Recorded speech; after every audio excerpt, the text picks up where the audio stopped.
Compañeros, buenos días. Les damos la más cordial bienvenida a esta plática que son los retos que tiene que tiene la izquierda ante la nueva cuarta transformación. Está con nosotros el licenciado Francisco Estrada. Además de ser licenciado, es historiador, un gran historiador, y seguramente van a salir muy enriquecidos con esta plática. Yo les agradezco su asistencia de antemano y ojalá que puedan hacerle todas las consultas que ustedes consideren pertinentes. Casi estoy seguro, porque así ha pasado en otros lados, que después de su primera ponencia, ante las preguntas de ustedes se convierte en otra segunda ponencia su respuesta. Así es de que recibamos con un fuerte aplauso a nuestro compañero. Pues antes que nada agradecerle la invitación para estar con ustedes, compartir, como bien se ha dicho, un momento inédito que estamos viviendo, pero un momento de grandes retos. Y el tema que nos plantea esta reunión es los retos de la izquierda frente a la cuarta transformación. Y para empezar tendríamos que definir qué es izquierda, porque yo creo que este país, si algo tiene, es justamente una indefinición de qué es la izquierda en nuestro país. Y bueno, pues ahí tendríamos dos vertientes por analizar para empezar. La vertiente de la izquierda histórica que se ha conformado a lo largo de nuestras luchas, una izquierda que podríamos denominar nacionalista, posiciones de avanzada, de progreso, que encarnan figuras como Miguel Hidalgo, como Morelos, como Juárez y la corriente de los liberales de la Reforma, y la corriente radical jacobina de la Revolución Mexicana. Históricamente ese núcleo ideológico que se fue conformando desde nuestra independencia es lo que podríamos denominar como la izquierda mexicana. ¿Y qué es la izquierda mexicana? Bueno, pues tiene su definición fundamental en las palabras de Morelos, en los Sentimientos de la Nación. Y él decía, cuando trataba de definir el sistema político del México independiente, él decía un gobierno que modere la pobreza y la opulencia. Estamos hablando no nada más de moderar la pobreza, estamos hablando de también limitar la riqueza. Es un modelo socialista. Estamos hablando en términos llanos de que desde los inicios de esta nación Morelos estaba vislumbrando un modelo de equilibrio social, pero de gran avanzada, no nada más de reparto de riqueza de los ricos, sino de redistribuirla hacia los pobres. Es un modelo netamente socialista y tiene sus raíces también en la revolución social a la que convocaba Hidalgo. A Hidalgo se le ha minimizado mucho, hay incluso historiadores que hablan de él como que nunca había pensado en que México fuera independiente, sino solamente que el rey de España tuviera aquí el dominio directo, y eso es falso. Esa es una mentira, porque Hidalgo siempre tuvo claro que lo que necesitaba nuestro país era la independencia de España. Lo que sucede es que Hidalgo, él obviamente como líder de un movimiento, tenía que tomar estrategias. Y la estrategia que escogió Hidalgo, y que además está documentada, hay cartas, hay escritos donde lo dice, porque además él era un libre pensador, él pertenecía a esas logias primitivas, iniciales, masónicas. Él sabía que frente a las resistencias enormes de un territorio como era la Nueva España, donde el poder lo concentraba el alto clero, el poder económico de los comerciantes y los empresarios, pues no podía hablar de independencia de España. Hay una carta que le dirige a Ignacio Allende días antes de que estallara la independencia, donde lo dice con toda claridad: no podemos hablar de independencia porque espantaríamos al pueblo. Él no solamente veía la necesidad de una independencia, sino que él hablaba de cambios más profundos. Por eso yo hablo de una reforma social, una auténtica revolución social la que él planteaba. ¿En qué se basaba esa revolución social? En algo que ha marcado nuestra historia también, y que es el devolverle sus tierras a los dueños legítimos que habían sido despojados por los españoles.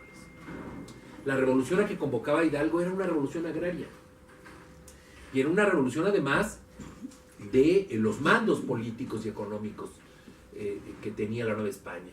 Él planteaba por eso su grito "mueren los gachupines", no era un grito xenófobo, él hablaba justamente de toda esa clase dirigente que se había apoderado de la política, la economía, incluso de la religión, que fuera desplazada por una clase nueva formada por los nativos de la Nueva España. Ese era lo que encerraba el grito de "mueran los gachupines". Era un cambio fundamental que además, si ustedes recuerdan, se va a consumar muchos años después, ya con la independencia, cuando se decreta la expulsión de los altos funcionarios militares nativos españoles, que se hace un decreto específicamente para eso y que tiene ese sentido. ¿Cómo hacer una transformación si no es desplazando, sustituyendo a los que crearon el orden anterior? Entonces Hidalgo lo tenía muy claro. Ahí parte Hidalgo, Morelos, con ese sentido, vamos a llamarle primigenio, de un socialismo muy nuestro, pero muy claro también, que parte un proyecto de nación que se va a enriquecer años después con la lucha de los liberales, que también es una lucha que recordemos, nuestro país siempre ha sido una constante pugna, decía José Joaquín Fernández de Lizardi, entre el Partido del Progreso y el Partido del Retroceso. Los que quieren conservar privilegios, los que quieren evitar que las riquezas naturales y los bienes de la nación lleguen al pueblo y que los mantenga una casta, un núcleo cerrado de privilegiados.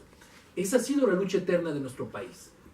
Y él la ejemplificaba muy claramente en esta pugna entre el progreso y el retroceso, pero que en realidad se va a materializar en dos partidos políticos que van a marcar la historia de nuestro país en el siglo antepasado, que es el Partido Conservador y el Partido Liberal, que también vienen de esa vieja lucha en la que, decía yo, Hidalgo se había formado, las logias masónicas, que son en realidad la semilla de los primeros partidos políticos en nuestro país, la logia escocesa, el rito escocés, que era el rito que seguían los militares, el alto clero que participaba también de esto, y la burocracia dirigente, y el rito yorquino, que era una vertiente progresista que venía de los Estados Unidos, no de Europa, a diferencia del escocés, republicana, liberal, que era la respuesta a todo ese poder autoritario que dominaba en la Nueva España, y que fue de ahí de donde surgió la semilla de la independencia, les repito, con personajes que se formaron en esa vertiente, como Hidalgo, pero también como Josefa Ortiz de Domínguez. Todo este pensamiento que se fue conformando de la independencia a la reforma fue dándole a nuestro país un proyecto que es un proyecto que tenía como sustento fundamentalmente el poder entregar el control del poder político, pero también el disfrute de las riquezas y bienes naturales a las mayorías, al pueblo mexicano. Ese proyecto, que llegó a llamarse también popular en el siglo XIX, lo encarnaron los liberales puros, que eran quienes dentro del Partido Liberal tenían las ideas más avanzadas, más de progreso. Y bueno, pues conforme se fue avanzando en las conquistas y también en los retrocesos, porque hay que recordar que el Partido Liberal llega al poder cuando logramos la derrota de Maximiliano, se restaura la República, llega Benito Juárez, pero también cuando Porfirio Díaz, que era, por cierto, miembro del grupo puro del Partido Liberal, llega al poder, apoyado por personajes como Ignacio Ramírez, como Guillermo Prieto, y traiciona al Partido Liberal y asienta una dictadura. La Revolución Mexicana tiene dos vertientes muy importantes. La primera vertiente es la vertiente radical, la vertiente magonista, el Partido Liberal Mexicano, que trata de retomar lo mejor de ese proyecto nacional de Hidalgo, Morelos, Juárez, los liberales, sobre todo la experiencia de la República.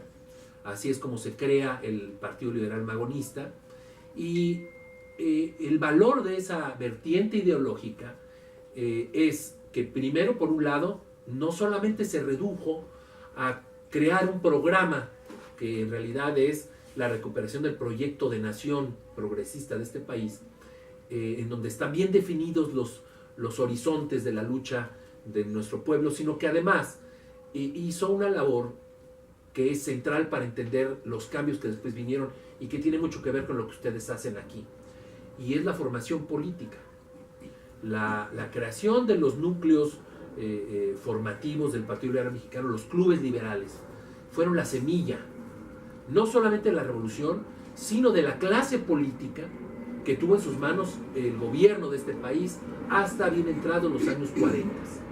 ¿A qué me refiero? Que en la lectura de Regeneración, que fue el periódico que crearon los hermanos Flores Magón en 1907, y en la discusión que se daba en torno a estos clubes liberales, que se formaron además a partir de la creación del Partido Liberal, allí se formaron todos los dirigentes más importantes de nuestro país, que tomaron parte en la revolución y que fueron dirigentes. Me refiero a Lázaro Cárdenas, a Francisco J. Mújica, me refiero a Álvaro Obregón y a Plutarco Elías Calles, a la corriente radical jacobina que tomó el control del Constituyente del 17, y que fueron en realidad los que lograron que la revolución, la otra vertiente, la revolución maderista, que era una vertiente más moderada, que era una vertiente que no quería una revolución en nuestro país, sino que quería solamente un reparto del poder más equitativo, en el sentido de que la generación emergente que había formado el partido antireeleccionista tuviera cierta participación en el poder con Porfirio Díaz. En realidad Madero era lo que buscaba. Madero incluso llegó a sentarse con Porfirio Díaz a proponérselo, una fórmula conjunta en la que Porfirio Díaz sería el candidato presidencial y Madero, o quien eligiera el partido antireeleccionista, fuera el que ocupara la vicepresidencia. Ese era el horizonte de Francisco y Madero. Se niega a Porfirio Díaz, en realidad se burla de esa propuesta, que es, por cierto, la primera propuesta de un gobierno de coalición, y bueno, pues de ahí surgen una serie de cosas que llevan a Madero a tener que lanzar su plan de San Luis y levantarse en armas. Pero era tal el miedo de Madero a una revolución, que recordemos que cuando empieza a haber las primeras victorias del ejército revolucionario, Villa, Orozco en el norte, cuando toman Ciudad Juárez a sangre y fuego, Madero lo que hace son contenerlos, buscar el pacto con Porfirio Díaz y frenar la revolución. Él no quiere la violencia. Esa es la vertiente que toma el control de la revolución después de que Madero es asesinado. Venustiano Carranza toma su bandera, reconvoca la revolución, pero esta corriente radical jacobina que encarnan Mújica, Jara, la corriente que finalmente se apoderó de los debates del Constituyente del 17, son los que logran que pasemos, transitemos de un cambio político meramente de figuras, de un cambio de presidentes, a una revolución social. ¿A qué me refiero? Que la corriente radical jacobina, influenciada por el programa del Partido Liberal de 1906, que es un programa además que es el que permite a los magonistas convocar a su revolución, a la revolución que ellos convocan, que es una revolución muy aparte de la maderista. Ahí está contenida la esencia de nuestro proyecto de nación. El artículo 3, la educación laica, gratuita, popular. El artículo 27, la reforma agraria, el dominio del pueblo sobre sus bienes y sobre, en particular, sobre los bienes naturales y los bienes del subsuelo, la separación iglesia-estado, los derechos obreros, el artículo 123, el derecho de huelga, el derecho a la seguridad social, todo ese entramado que define el artículo 3, 27, 123 y 130, que son los artículos fundamentales que hoy estamos defendiendo nosotros, que estamos tratando de recuperar. tienen su origen en ese programa del Partido Liberal y son los que llevan a la práctica los constituyentes y que ganándole los debates a la fracción moderada logran que queden impresos en la Constitución. Ese es el gran avance jurídico, político, social de la Revolución Mexicana que no podemos olvidar. Y que si bien el magonismo, les decía, yo había convocado su propia revolución que fue fracasada, que fue una revolución ahogada en sangre, todos los movimientos que los magonistas intentaron realizar en el norte, Viescas, Palomas, etcétera, Praxedis G. Guerrero, toda una pléyade de jóvenes que intentaban hacer una revolución liberal profunda, su grito era tierra y libertad, eran ahogados en sangre porque los espías del gobierno porfirista tenían comunicación con el servicio de inteligencia norteamericano, pues eran avisados inmediatamente. Entonces, en cuanto había un levantamiento, lo ahogaban en sangre. Así fracasa la revolución magonista en el campo de batalla. A diferencia de la revolución maderista, que, fíjense ustedes, cuenta con el visto bueno, o por lo menos la no participación del espionaje a favor de Porfirio Díaz. La coyuntura en la que Madero se encuentra en 1911, en 1910, en 1909, que son los años de gestación y de desarrollo de la revolución, es muy curiosa porque el gobierno de Taft incluso coloca al gobierno de Porfirio Díaz en una posición tan difícil, que es la razón por la que Porfirio Díaz se ve obligado a renunciar. Madero se va, ustedes recuerdan que Madero es aprehendido, es acusado de que está traficando con guayule, le fabrican, como pasa en todos los gobiernos autoritarios, le fabrican delitos, lo meten en la cárcel, se fuga, se va a San Antonio, Texas, lanza el plan de San Luis Potosí para convocar la revolución el 20 de noviembre, y él actúa con toda libertad en los Estados Unidos. No solamente actúa con toda libertad, sino que además adquiere armamento y pasa armamento a México, cosa que los magonistas nunca pudieron hacer. Desde el momento en que pasan la frontera Ricardo y Enrique Flores Magón y todos los grupos que habían organizado el Partido Liberal, desde ese momento son espiados permanentemente y acosados y además mandados a la cárcel.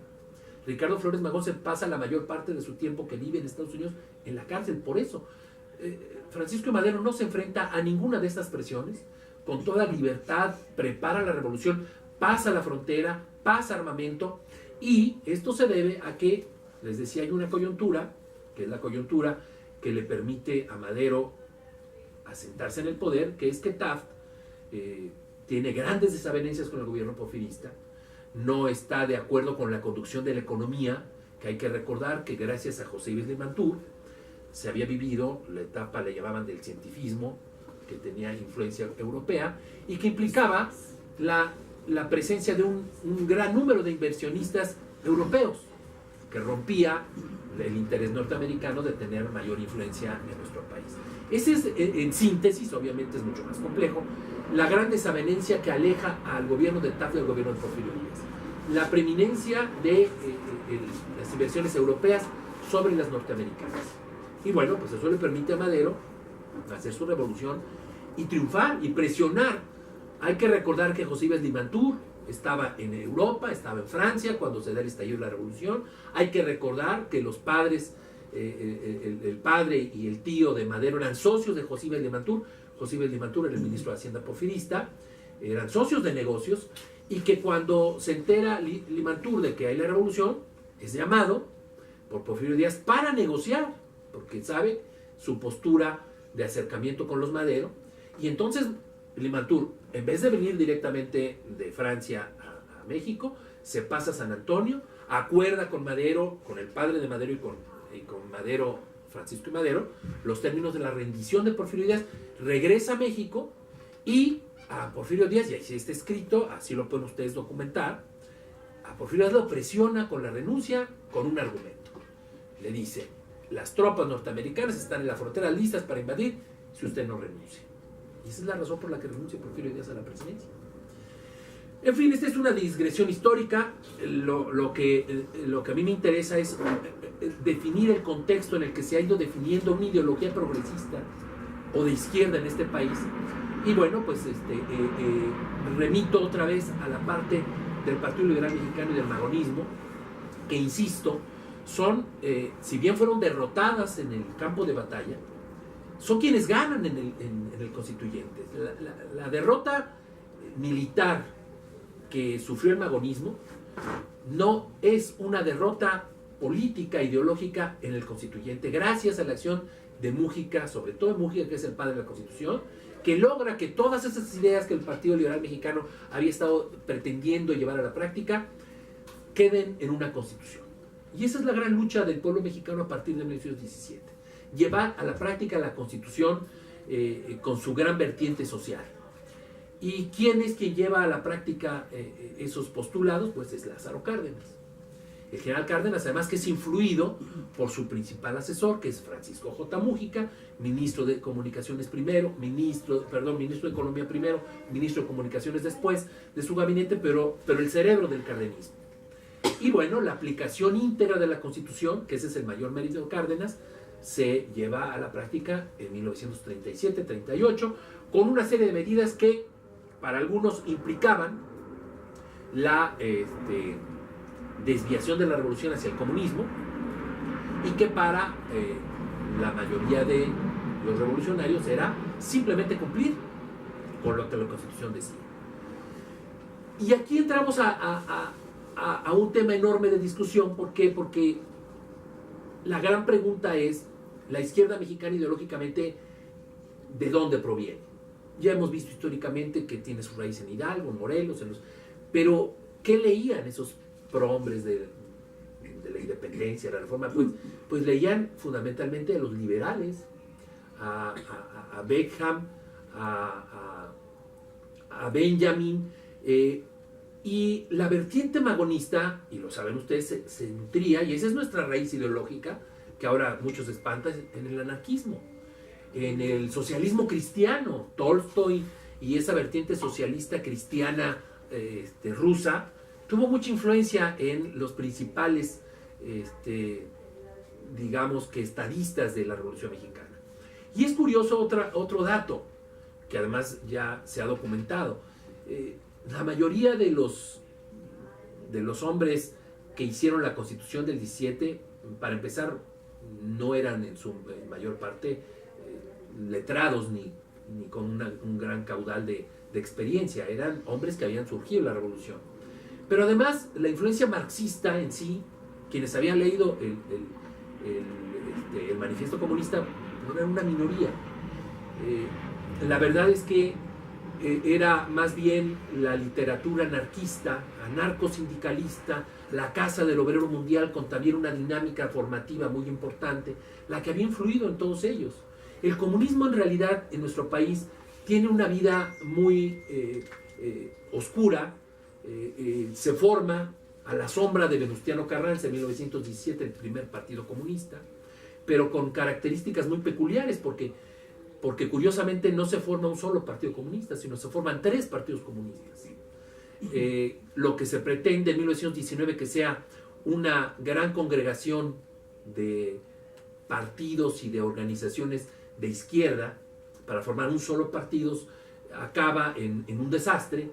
Primero porque la corriente oficialista se impone, y la corriente oficialista, fíjense ustedes quién la va a dirigir, ni más ni menos que Plutarco Elías Calles, ministro del Trabajo de Carranza, a través de Luis N. Morones con sus centrales obreras, y que de ese congreso que se pretendía formar un solo partido, vamos a llamarle comunista, surge el Partido Laborista, que es una vertiente de izquierda inglesa, como ustedes saben, más moderada, la socialdemocracia, un partido comunista que dirige un hindú que es cercano al gobierno de Venustiano Carranza, y curiosamente un agente norteamericano, Frank Allen, que finalmente crean un partido que está ligado a los intereses de los Estados Unidos, y otro partido más que está, otro partido comunista más que está ligado a la Internacional Comunista.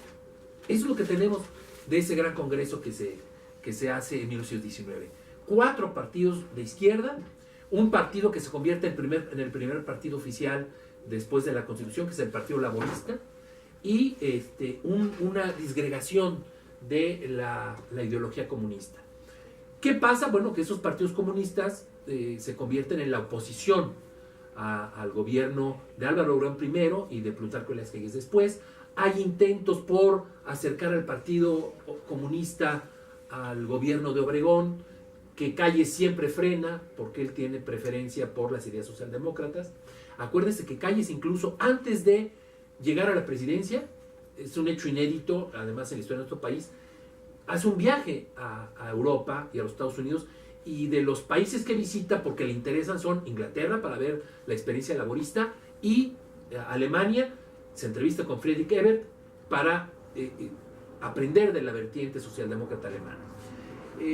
Lo que sucede entonces es que cuando llega Cárdenas a la presidencia, él en gran medida tiene un acercamiento muy importante con el Partido Comunista y forma parte de su estrategia de control del poder. ¿A qué me refiero? El general Calles, como ustedes saben, cuando Cárdenas llega a la presidencia, era en realidad el jefe máximo de la política, el que controlaba el poder, era quien tenía los intereses políticos, económicos, incluso la relación con el clero dominada, y Cárdenas, al pretender hacer una revolución, no tenía en realidad nada. Él había tenido que llegar con la bendición de Calles, con un poder acotado,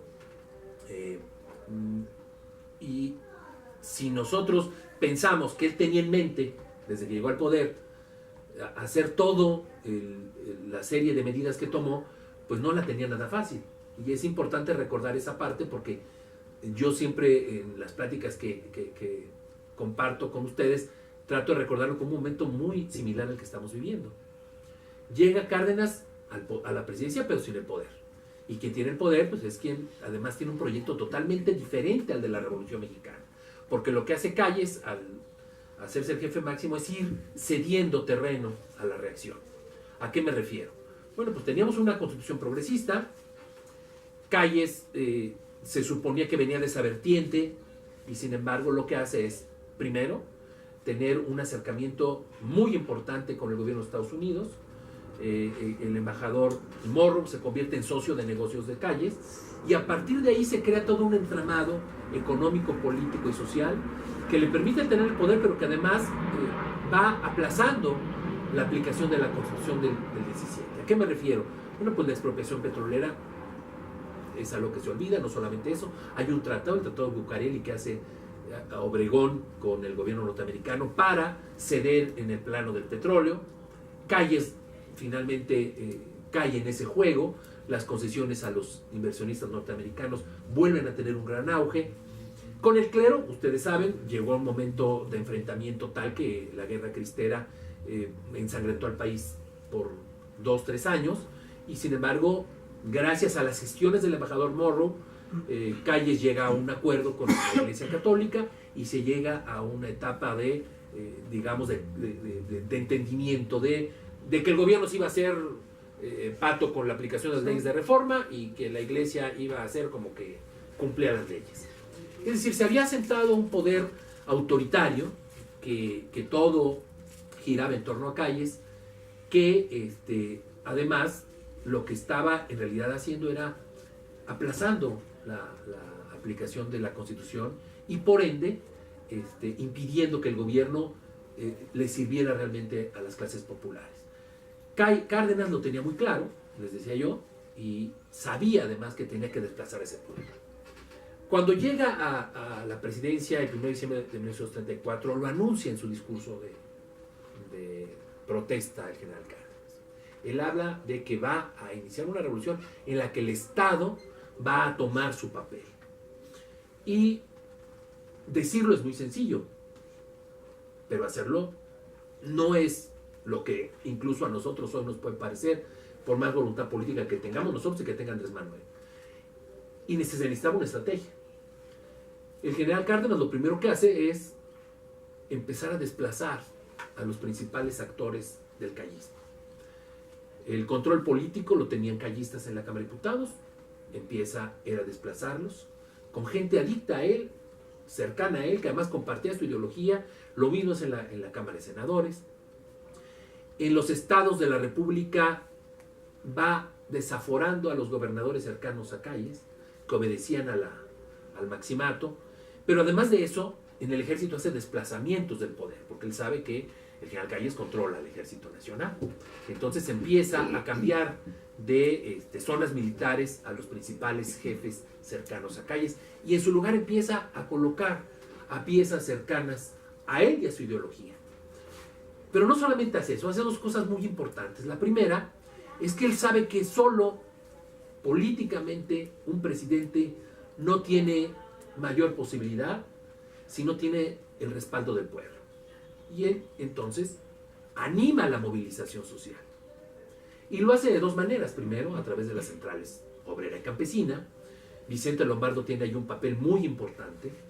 Él es quien empieza a hacer la organización y la movilización de las masas. Y dos, un pacto con el Partido Comunista. Un partido que en ese tiempo no tenía ni registro, era un partido marginal, pero que ideológicamente obedecía a un tiempo muy importante que era el que le tocó vivir al general Cárdenas. Les hablo de 1935, les hablo de el Congreso de Moscú que se llevó a cabo en agosto de ese año de la Internacional Comunista, donde se adoptó la estrategia del Frente Popular. ¿Qué era el Frente Popular? Bueno, pues era la estrategia que el comunismo adoptó, dado que la consigna de Lenin de provocar revoluciones no había funcionado. Entonces lo que hace Stalin, que era quien tenía el poder, era plantear la estrategia del Frente Popular, que en síntesis era que los partidos democráticos o progresistas de cada país, sin que fueran necesariamente comunistas, se convirtieran en vehículos de la transformación socialista en el mundo. En síntesis, digo, es mucho más profundo y complejo, estoy sintetizando, se trataba de crear frentes del pueblo, de avanzada, que además se daba en el contexto de la lucha contra el fascismo, que pudieran ser parte de la lucha por la instauración de la revolución comunista en el mundo. Bueno, pues esa estrategia al general Cárdenas le vino muy bien. Mandó incluso a Moscú, a Vicente Lombardo Toledano, a tener esos intercambios y a arreglar ese pacto. Ese pacto es muy importante. Valentín Campa lo relata en sus memorias, que incluso ese pacto se hizo en un carro, dentro de un carro, a escondidas, para que no fuera público, y ahí lo firmaron Vicente Lombardo y Valentín Campa. ¿En qué consistía? Bueno, pues en que toda esa estrategia y táctica que la experiencia comunista tenía en nuestro país, que había sido de resistencia al gobierno de Obregón y de Calles, la aprovechara las centrales obreras para, pues, imbuir una gran efervescencia social. ¿Y qué es lo que pasa? Que a partir de ahí se da una movilización formidable, inédita hasta ese momento, huelgas, manifestaciones, movilizaciones, que ponen a la clase dirigente en alerta y que empieza a espantar al general Calles. Hay toda una serie de hechos en torno a esto. El caso es que Calles sale a declarar que es necesario que el presidente ponga un alto al desorden, que no es permisible que haya tantas manifestaciones ni huelgas, que el país necesita regresar al orden del capital y de la buena relación con los obreros, en fin, el discurso de la conciliación, llamando a Cárdenas a una definición y además a poner orden, decía, a la movilización social. Y lo que hace el general Cárdenas en respuesta es convocar una gran movilización al Zócalo y responderle a Calles que él estaba del lado del pueblo y que él iba a seguir defendiendo las movilizaciones porque esa era la vía para la transformación de nuestro país. Ahí se da el rompimiento de Calles. Cárdenas, que además su gabinete íntegramente había sido designado por el general Calles, en ese momento le pide su renuncia a todos, nombra un nuevo gabinete y se empieza a hacer del control. Pero también vemos un gran activismo de las masas en torno a todas las decisiones de Cárdenas. Ese es el momento clave de la Revolución Mexicana y del proyecto de nación de este país. Porque ahí empieza a tomar forma todas estas definiciones de la educación laica, gratuita, popular. Cárdenas va más allá. Cárdenas propone una educación socialista, la reforma agraria, revitalizarla, recuperarla, dar apoyos al campo, dar un gran impulso a los derechos obreros, a los derechos de la seguridad social. Es decir, estamos viviendo la revolución en su máxima expresión. Si tenemos un gobierno revolucionario por excelencia es ese. Y nada más por una razón. Porque Cárdenas estuvo dispuesto a cumplir con la Constitución a carta cabal. ¿Qué sucede? Pues sucede algo, que en 1940 el general Cárdenas, el gran impulsor de la revolución social, el gran impulsor de la movilización del pueblo, le tiene miedo al pueblo, así hay que decirlo con toda claridad, y no permite que haya un libre juego de la democracia para elegir a su sucesor. Quien se proyectaba como el personaje para sucederlo era el general Francisco J. Múgica. Era el natural candidato de las izquierdas, del Partido Comunista, de la base social, era el ideólogo del cardenismo.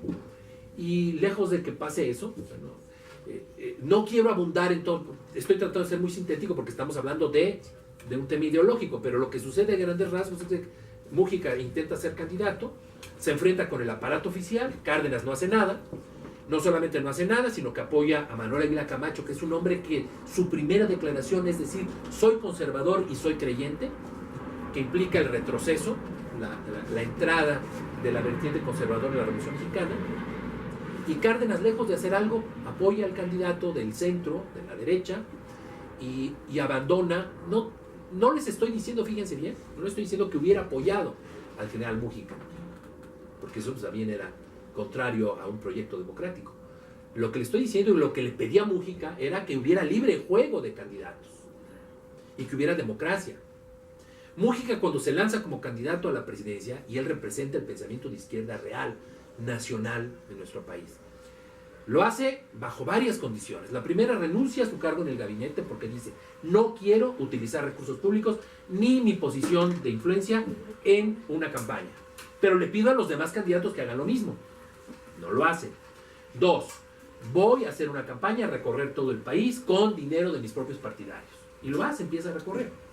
¿Y qué sucede? Que se encuentra con que el gobernador manda detener a sus partidarios, con que el presidente del partido en los estados trabaja junto con el gobernador y junto con el jefe de operaciones militares y persiguen a los campesinos, persiguen a los obreros, es decir, un aparato todo para frenar su candidatura. Hay persecuciones, hay incluso atentados contra partidarios, sus mítines, hay ocasiones en que se ven cercadas por elementos del ejército, es decir, todo el aparato de poder estaba a favor del candidato oficial, que era Manuel Ávila Camacho. Él, todo esto que le estoy diciendo, lo va documentando, estado por estado que recorre.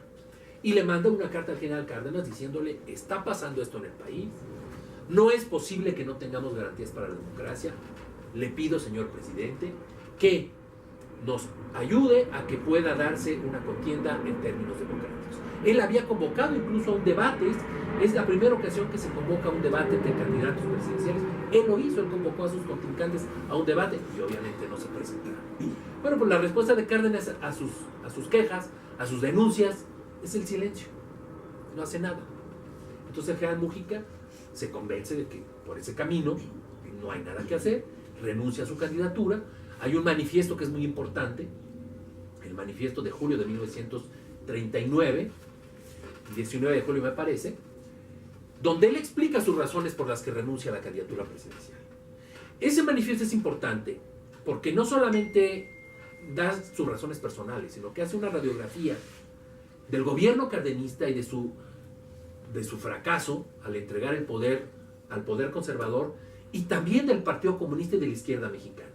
Ese manifiesto define mucho de lo que le pasó a la izquierda después de ese momento. ¿Por qué?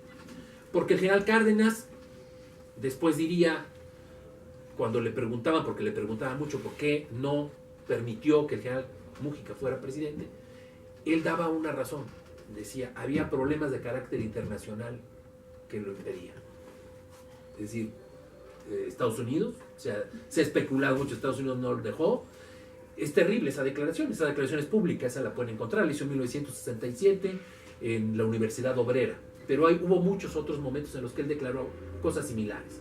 El hecho es que Cárdenas le tuvo miedo a la democracia, insisto, le tuvo miedo al pueblo, no permitió que fuera el pueblo que eligiera al sucesor de Cárdenas, a su sucesor. Y ese es el gran tema, porque además a partir de ahí inicia la gran desviación ideológica de este país.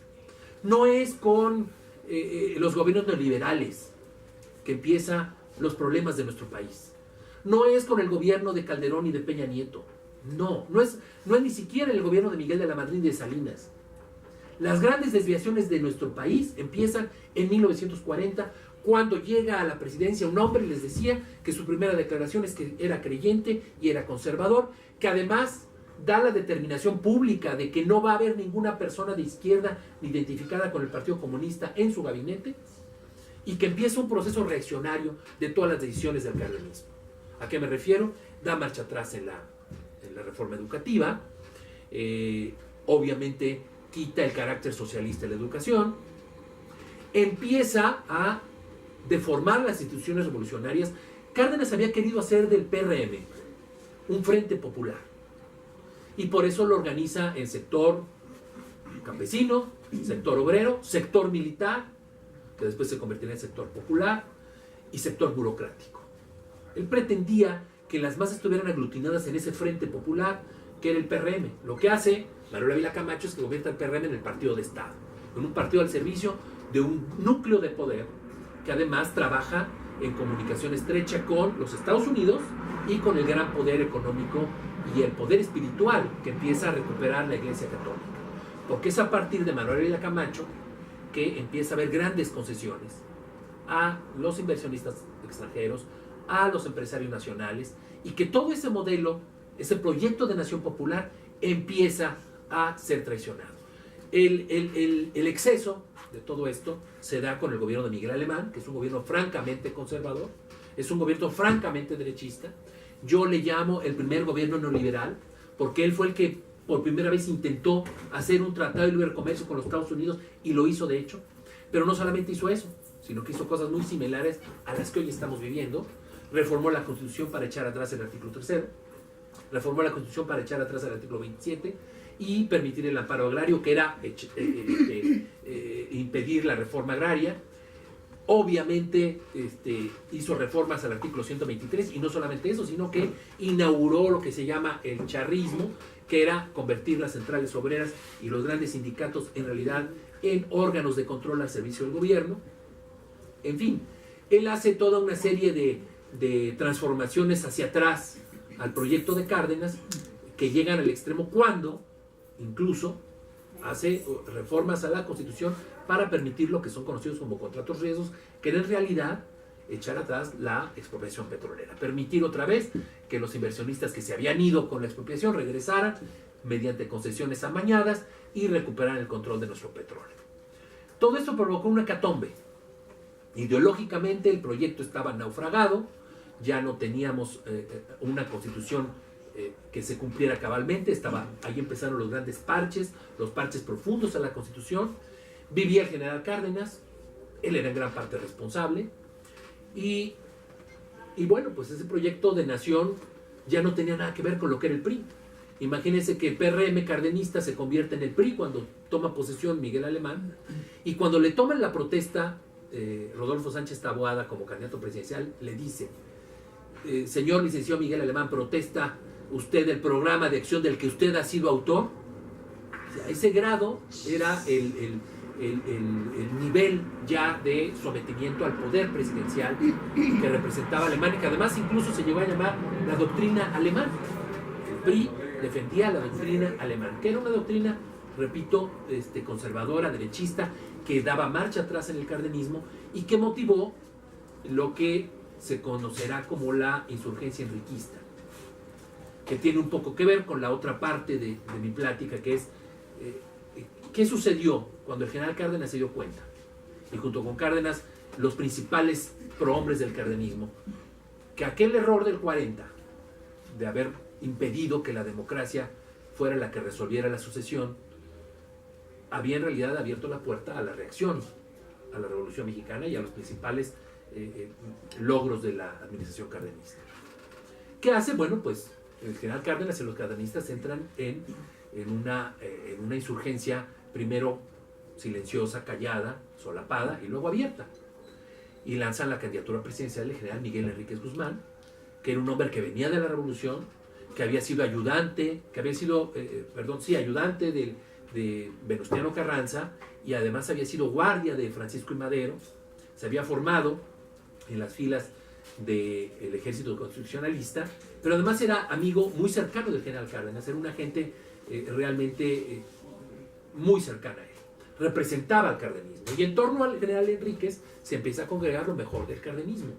Para empezar, Francisco J. Múgica, César Martino, quien había sido ni más ni menos que quien había tomado el control de la Cámara de Diputados cuando Cárdenas desplazó a Calles, Ernesto Soto Reyes, quien había sido nada menos que tomó el control de el Senado cuando Cárdenas desplazó a Calles, y así, Graciano Sánchez,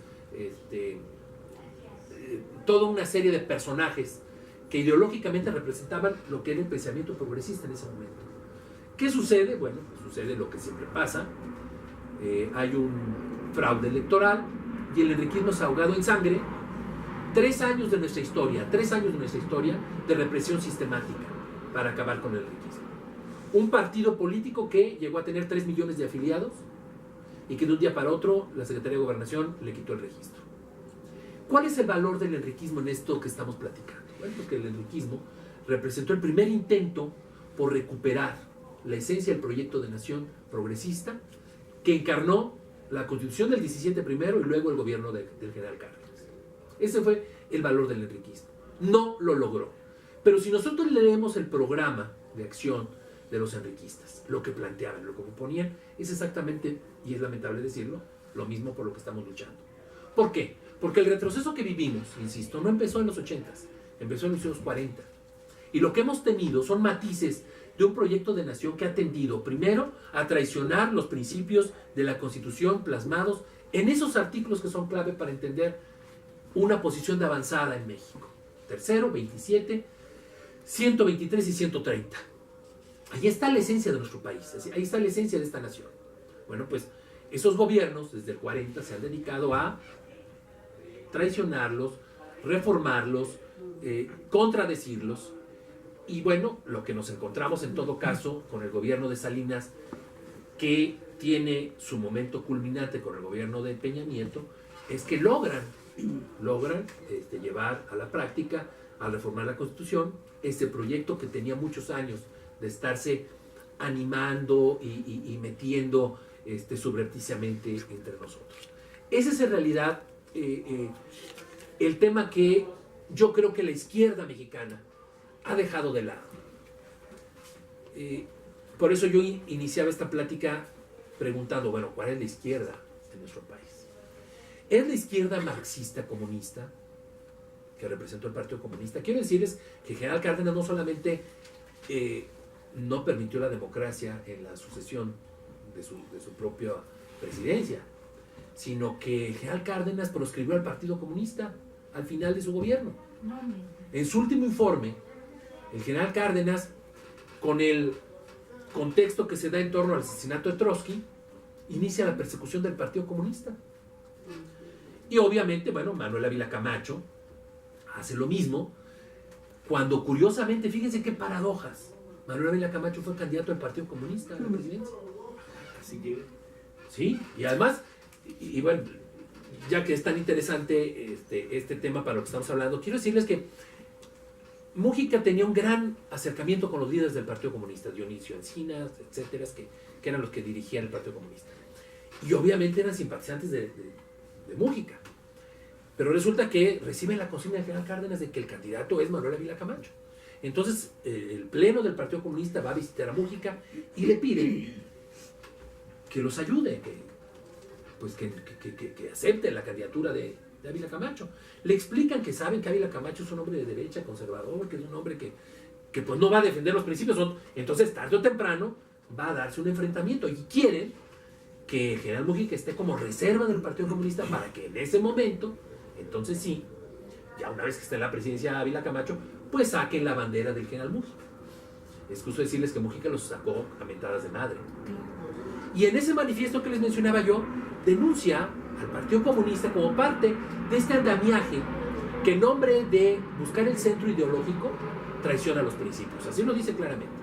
Cuando el movimiento social trata de buscar el centro para conformar a todos, lo que hace es traicionar los principios. Y eso, y él advierte, y eso que está haciendo el gobierno cardenista al permitir que un centrista tome el poder y al impedir que sea el pueblo el que tome el control de la sucesión. Y eso que está haciendo el Partido Comunista, de entregar sus principios al partido oficial, al partido en el poder y al candidato que va a sostener el partido oficial, eso va a tener una grave repercusión porque va a significar la traición a la Revolución Mexicana y nos va a encontrar inermes para defender ese proyecto de nación. Así lo advierte Mújica. Y eso pasa. Y bueno, Cárdenas, yo asumo, pretende corregirlo apoyando al enriquismo. Y en 1952 es el cardenismo el que empuja al enriquismo a la candidatura presidencial primero, se da el fraude electoral y se pretende hacer una revolución.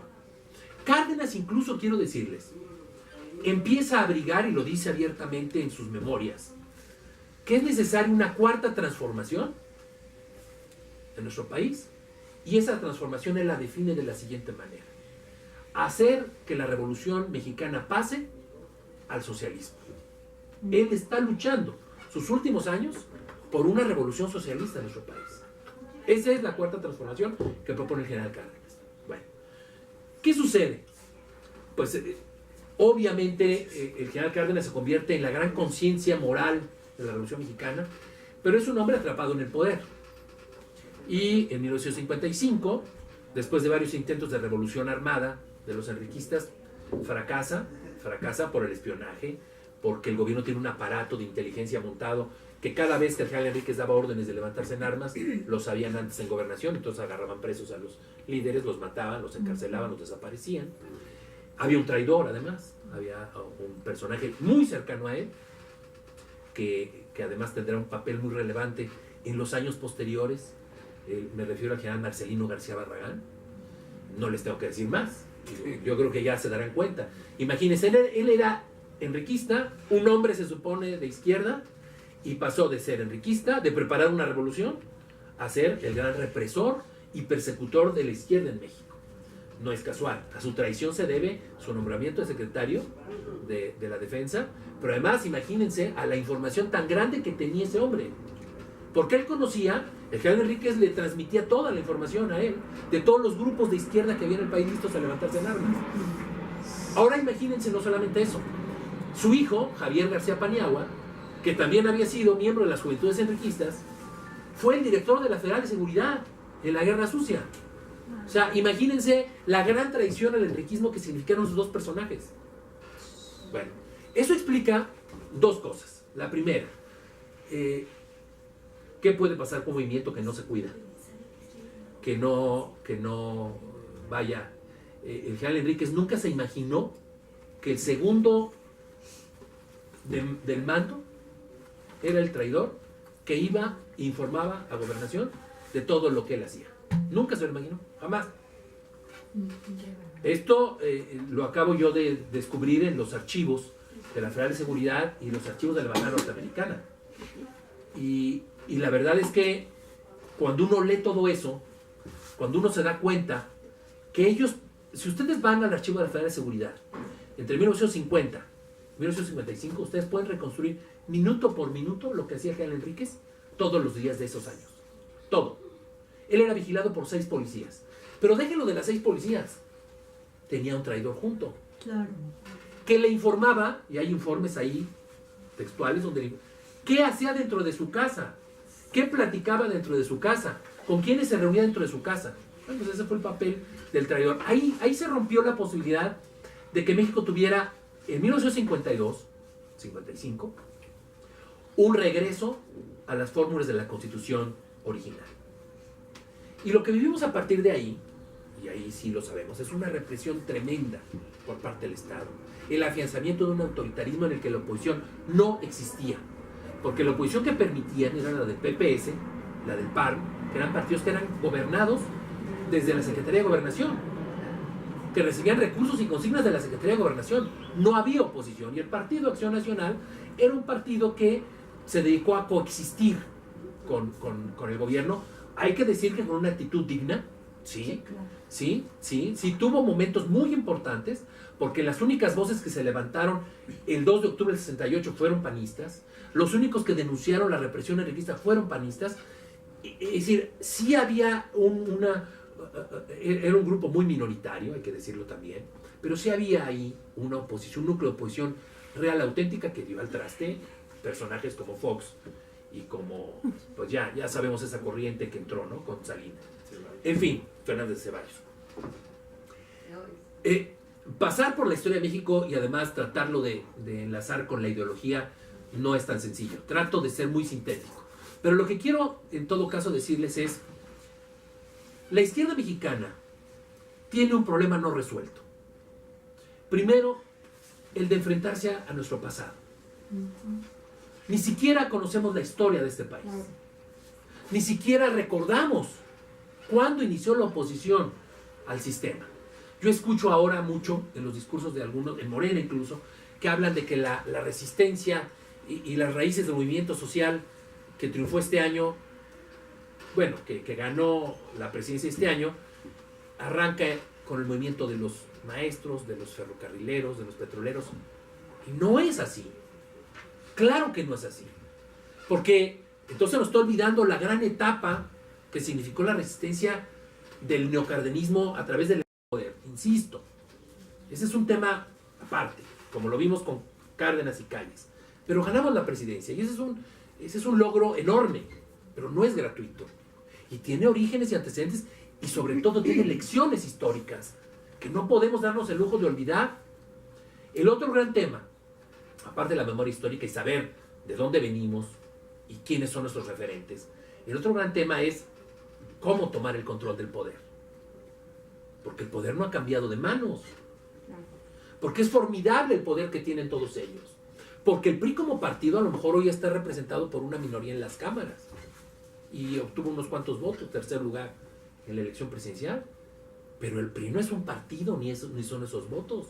El PRI es un sistema político, social, cultural. En realidad el tema ahí es que la gran transformación que necesitamos, la gran revolución que necesitamos, tendría que hacerse culturalmente. Y no hablo de repartir libros, no. Hablo de cambiar la mentalidad de los mexicanos. Les decía yo, ¿cuál fue la clave de que el general Cárdenas pudiera arrancar las grandes reformas que hicieron posible la transformación revolucionaria de nuestro país a finales de los 30? La sustitución de la clase dirigente por gente afín al proyecto político que él defendía. Crear una nueva clase política. Una clase política que no tenga nada que ver con los vicios de las anteriores. Y desgraciadamente hoy, en esta primera etapa, nos enfrentamos a eso. Que a veces puede ser motivo de desaliento para algunos, que puede ser motivo de confusión, pero que desde mi punto de vista puede obedecer, y lo espero, es mi convicción, a esa lógica. Tomar el control del poder no es sencillo. Vean lo que está pasando en Venezuela, en Perú, en Bolivia. Las resistencias no solamente son nacionales, son mundiales.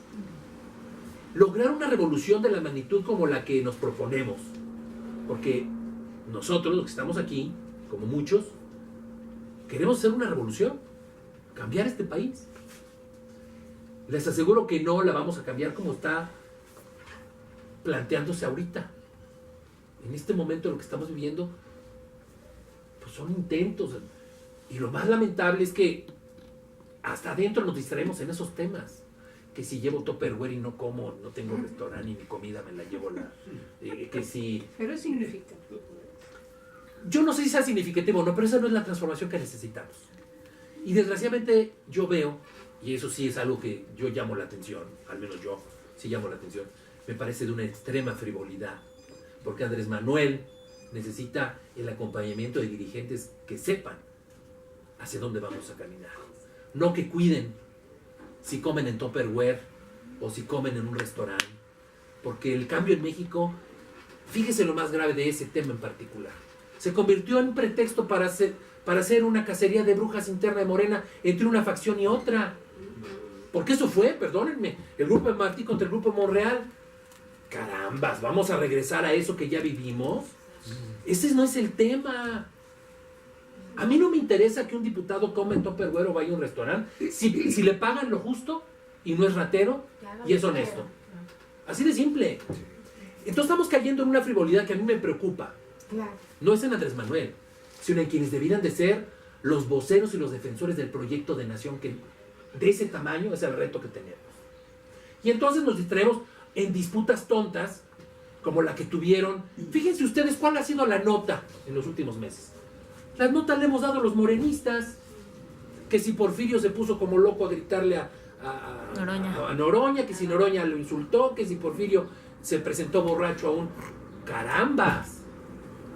Entonces los mandos medios no son del tamaño del reto que necesitamos. Y ahí es donde tenemos que estar atentos nosotros. Porque yo no dudo de Andrés Manuel, ¿eh? Yo tengo bien claro que Andrés Manuel es el líder que México necesita y que sabe hacia dónde debemos de ir. Pero necesita ayuda. Necesita políticos, porque fíjense ustedes, vamos a regresar al orden anterior. De verdad a mí no me da ninguna alegría que me digan y que veo en el periódico, Morena aplastó y impuso. A mí no me da gusto. ¿Saben por qué? Porque yo lo que quiero es un sistema en el que haya política, en el que haya democracia, en el que haya una oposición para ser tratada como oposición, no para que hagamos lo que nos hicieron a nosotros. ¿Por qué? Porque ese no es el modelo de país al que yo aspiraba cuando empecé a luchar por todo esto. Ni mis padres ni mis abuelos. Por eso les digo que el referente no son los gobiernos neoliberales de Salinas, de la Madrid, ni de Calderón, ni de Peña Nieto. Los referentes de la gran traición al pueblo mexicano empiezan en los 40.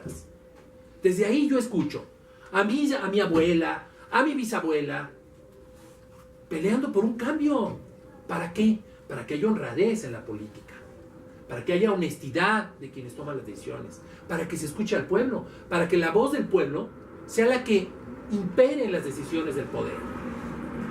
¿Para qué queremos tener mayoría en la Cámara de Diputados y en la Cámara de Senadores si vamos a hacer lo mismo que hacía el PRI con la oposición? A lo mejor es muy divertido. Yo no les niego que yo creo que Porfirio debe estar divirtiéndose enormemente de que todo lo que le hicieron, las porquerías que le hicieron, ahora se está desquitando. Porque vaya que sufrió, porque él ha sido oposición desde el 88. Antes era parte del sistema, pero desde el 88 es oposición. Y yo creo que se debe estar divirtiendo enormemente, porque dice, lo que me hicieron, hacerlo. Pero eso no es lo que quiere el pueblo mexicano. El pueblo mexicano quiere democracia, que hagamos política.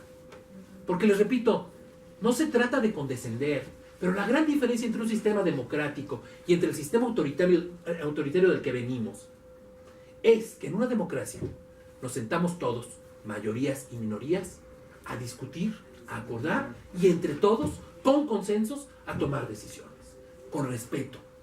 Tú con tu fuerza minoritaria, yo con mi fuerza mayoritaria, pero te escucho, te atiendo. Esa es la democracia. Y a lo mejor cuesta más trabajo, pero no es si yo como en un Tupperware o pelear porque quieres decir un discurso que a mí no me gusta, o no sé, un montón de frivolidades que yo escucho, lamentables y patéticas, que no es el camino por el que México tendría que transitar en estos meses, que son claves. Recordemos, Andrés Manuel no tiene el poder, no lo tiene. Es más, la gran trampa en la que estamos metidos, que los medios nos han metido, que el propio sistema nos está metiendo, tiende a debilitar el poder de Andrés Manuel. Sí. El gran poder. Recordemos lo que pasó con Madero. Y Madero sí cayó en la trampa, Madero entregó su gobierno a los porfiristas, licenció las tropas revolucionarias y se entregó al ejército porfiriano. Es decir, Madero cometió un enorme error. La diferencia entre un hombre como Madero, que a lo mejor tenía otra idea de lo que era una revolución, y otro Cárdenas, que sabía lo que quería, y que sin necesidad de armas, fíjense, porque yo escucho también, ahora muchos analistas que dicen, es imposible la cuarta transformación sin violencia, nunca ha habido una transformación sin violencia. Esa es una mentira, sí la ha habido, y la hizo Cárdenas. Y fue una transformación más profunda que la que hizo Carranza, porque fue cumplir cabalmente la Constitución del 17. Sin derramamiento de sangre, porque Cárdenas no fue un represor. Incluso lo primero que hace Cárdenas en 37, cuando empieza a tener el control del poder, es una ley de amnistía para que sus enemigos políticos regresen. La conciliación. Pero Cárdenas tenía muy claro hacia dónde ir. Y contaba con una pléyade de prohombres y mujeres que sabían a dónde ir. Entonces yo creo que es ahí donde las bases sociales, no nada más de Morena, porque esto es más amplio que un partido. Debe ser más amplio que un partido. Tenemos que actuar. Los dirigentes menores, los cuadros secundarios, los que están abajo de Andrés Manuel, por decirlo así, que no me gusta, hay que encontrar otra forma de expresarlo, porque la democracia, insisto, es horizontal, no es vertical. No podemos quedarnos con las manos quietas cuando vemos que no hay democracia interna en el partido. Cuando vemos que los funcionarios empiezan a distraer en frivolidades, cuando lo que necesita Andrés Manuel es ir generando el ambiente social para tomar el poder real, para tomar el control de este país. No las pugnas de corrientes y de bandas al interior de Morena, no el pleito por los puestos. Hoy escuchamos a la mayoría, hablo de los mandos, no de las bases, las bases estamos en otro tema. Los mandos, ¿qué puesto te va a tocar? ¿A dónde va a ser? ¿Qué tienes? Esa es la preocupación. ¿Por qué? Porque el priismo es una cultura. Ese es el problema de este país. Si queremos tener una democracia, necesitamos demócratas. Para empezar. ¿Y dónde están los demócratas? Yo sí sé dónde están y ustedes también lo saben, están aquí en la base. Claro. ¿Pero la base toma las decisiones? No. ¿La gran masa toma las decisiones? No. Entonces necesitamos generar un espacio de expresión de la base y de la sociedad para que sea la que tome el liderazgo de las decisiones en los próximos años. Esa es la forma de ayudar a Andrés Manuel, no hay otra. Tampoco lo ayudamos quedándonos callados y no diciendo nada, porque hay otra vertiente de morenistas que dicen, no diga nada, estamos haciendo el juego a la derecha. No, ¿por qué? Porque justamente eso es lo que hacía el PRI hace 30, 40, 50 años. Vamos a regresar a ese sistema. Para concluir, porque de verdad este tema, y a lo mejor en la discusión podemos explayarnos más, da para mucho. Primero tendríamos que definir qué es de izquierda, insisto. Y ahí hay todo un horizonte por definir. Repito, venimos de la vertiente comunista, marxista, anarquista, o venimos de una experiencia propia que tiene influencias obviamente extranjeras, que representan nuestros grandes hombres transformadores. Y definámoslo, porque en la definición también está el destino. No podemos rendirle homenaje al general Cárdenas sin rendirle homenaje a Francisco J. Múgica, o olvidarnos de José Revueltas, que cuestionaba la sumisión del Partido Comunista al general Cárdenas precisamente, y el haber entregado las banderas comunistas a la corriente oficialista que decía que en México el socialismo es imposible por la vecindad con Estados Unidos, entonces tenemos que conformarnos con hacer un proyecto que tiene que ver con la Revolución Mexicana un poco, pero que sea de conciliación y de unidad nacional. Todo eso hay que definir. ¿Peleamos por la lucha de clases o nos da miedo la palabra lucha de clases? ¿Queremos la unidad nacional a costa de qué? ¿De dónde vienen los referentes de este país? Bueno, para empezar, esta es una tarea que no veo que estemos haciendo. Y tendríamos que empezar por hacer. ¿Qué ideología defendemos? Porque más quiero decirles algo. La Declaración de Principios de Morena no nos define. Ni siquiera como de izquierda. No nos define. No hay definición ideológica. Entonces, ¿dónde está la izquierda? El PRD fue un referente de izquierda, ¿lo fue? Claro que lo fue. Pues ahí estaba. Fue el registro del Partido Comunista. ¿Qué quedó de eso? No, pues metieron. Entonces, ¿qué tenemos que hacer? Una definición ideológica, una definición estratégica y táctica para saber cómo lograr conquistar el poder no para tener los puestos y los cargos, sino para hacer las transformaciones que queremos. Y una transformación como la que nosotros aspiramos, es una transformación que de verdad les digo, quién sabe en qué vaya a parar. Porque no es una transformación tampoco que se haga por decreto, ni con reformas en el Congreso, sino que tiene que traducirse en hechos. Imagínense, hay países que ya están echando para atrás las reformas de los gobiernos de izquierda. Vivimos un mundo, además, en el que los intereses económicos mundiales están por encima de los intereses nacionales y son capaces de quitar y poner gobiernos. Ahí está la experiencia de Brasil. Argentina, lo que está viviendo Argentina. Perú, o sea, Humala, que fue un referente de la izquierda posible en América Latina, ya está preso. Es decir, no es sencillo lo que tenemos enfrente. Y lo más importante de todo esto que estamos platicando es, en ese no es sencillo, hay una gran dosis de responsabilidad nuestra. Claro. Para no quedarnos en nuestros puestos, incluso en estos puestos que son importantes, en esos puestos de lucha, de hacer conciencia, de discutir, de analizar, porque hay que salir de estos espacios también y hay que tomar decisiones. Algo que sería muy lamentable, y con eso ahora sí termino, es que estos espacios de reflexión, de análisis, de crítica, no salieran y fueran parte de la toma de decisiones. Que nos quedáramos criticando, cuestionando y proponiendo sin que nuestra opinión tuviera incidencia en la toma de decisión real. Porque entonces estaríamos hablando de ciudadanos que tenemos muchas ganas, muchas ideas, que cuestionamos, que proponemos, pero que no tomamos parte en el poder. Y eso es justamente lo que no puede ser ya en este país.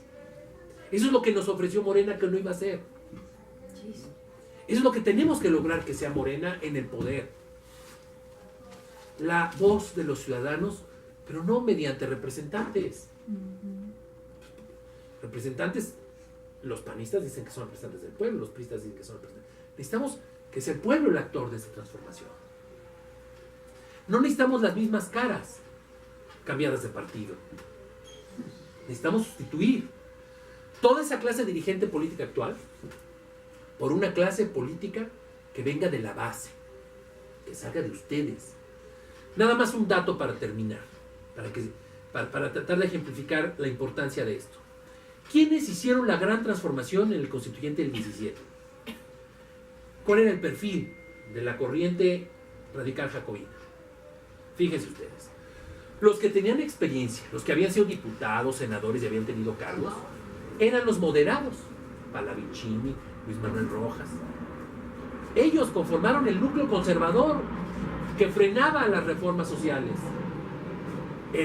La corriente radical jacobina, Mújica, Jara, Cravioto, no tenían grandes estudios, no tenían ni siquiera profesión, no habían estudiado ni habían tenido experiencia política, no habían tenido un solo cargo político, y ellos hicieron la Revolución Mexicana. Así se hacen las transformaciones. Los grandes cambios, las revoluciones se hacen con los que empujan las revoluciones, no con quienes fueron parte del orden anterior.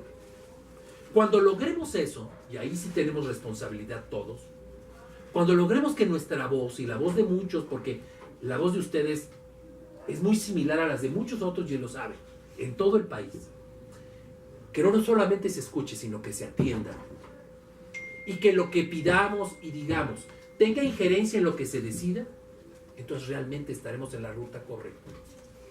Si solamente nos dedicamos a hablar y los de enfrente y arriba a escuchar, estamos solamente creando una ilusión que nos va a llevar a tener que buscar otras rutas.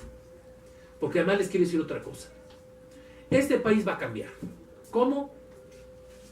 Como sea. Con nosotros o sin nosotros. Con Andrés Manuel, con Morena, sin Andrés Manuel o sin Morena. ¿Por qué? Porque es inevitable el cambio. Porque todos queremos un cambio. Porque es deseable que este cambio se dé por la vía pacífica como Andrés Manuel se ha empeñado, y que se puede hacer, pero bajo condiciones muy específicas. Y la primera condición es que nosotros, el pueblo, la base, seamos los que tomemos las decisiones. Y por eso decisiones como la consulta es positivo. No es malo como práctica. Lo que habría que cuidar es la congruencia del discurso. Porque entonces sí, una cosa es ceder las decisiones a la consulta popular y otra cosa es no tener opinión y dejar que sea la consulta o el azar el que lo defina. Eso es lo que tenemos que cuidar.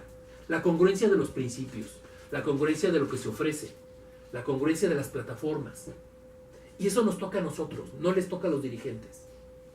Si no hay dirigentes de base, si no se ocupa las posiciones clave con la gente de base, el cambio no llegará. Repito, si queremos democracia, necesitamos demócratas. Si queremos un cambio real, un cambio verdadero, necesitamos gente comprometida con el cambio verdadero. Y me pongo sus órdenes para que platiquemos, intercambiemos preguntas. Muchas gracias.